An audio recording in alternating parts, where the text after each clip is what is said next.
this rainy street. I don't know where I'm going to. Can't go on, I can't go back. My name's Bill Paige, and we are in Dripping Springs, Texas on the Cottonwood Creek farm. The Cottonwood Creek has been pretty dry for the last year or so, but we've gotten some rains lately, and the creek filled up overnight, so that's a good thing. My wife and I moved down here from Chicago about a year and a half ago. I was born and raised there and lived within about 40 miles of where I was born my whole life. So it was high time to get out and have a different living experience. Nobody in my family is musical. My parents weren't, my sisters aren't, my cousins, I have a lot of them. None of them are. The only person musical in my family that I can really look at was my grandfather, my father's father, who played mandolin. I don't know, it's just one of those kids, you know, you're 12, 13 years old and you bug your parents for a guitar, and they got me a guitar, and I had a friend who played guitar, and he helped me learn how to play some chords, and we started going to high school folk fests, and you know, we had a guitar club in high school, and played in church a lot back then when I was in high school, and many years later then I played in church again in Chicago in Rogers Park for 15 years at a parish, played weekly Sunday Mass. But I just always enjoyed making music with other people, just singing, playing, harmonizing, and later I learned, I guess, that what you're doing is giving joy to other people when you sing. You know, you're giving them a gift that maybe they don't have. Maybe they don't know how to sing, maybe they don't know how to play an instrument, but they love music.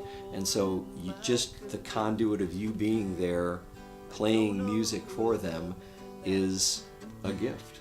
A number of years ago, a group started in Chicago called Practice with a Purpose, and it was a volunteer organization designed to bring amateur musicians to nursing homes and hospitals and places like that to play music. And so I signed up, and again, you got this sense that here's people that don't really have a lot going on in their life. They're in a fixed location, they are very, you know, mobile. And so to bring music to them and give them a little diversion and a little bit of a pleasure in their week was just a great thing to be able to do.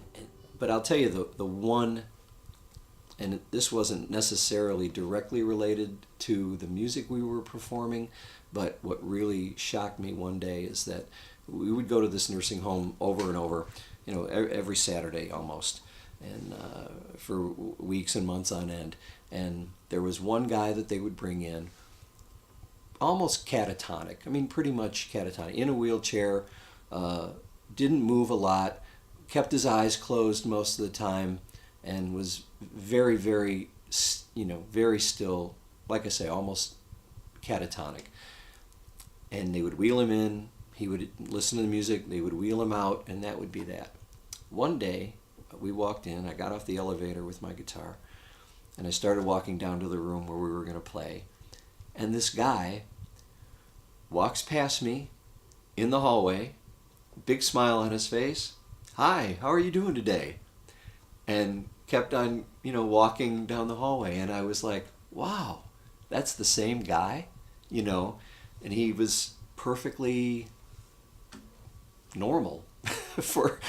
So I don't know, and again, it didn't have anything to do with the music, but I knew that at least somebody was here and had been helped and was different from when I normally saw him. And I don't know, maybe bringing the music to him had something to do with that.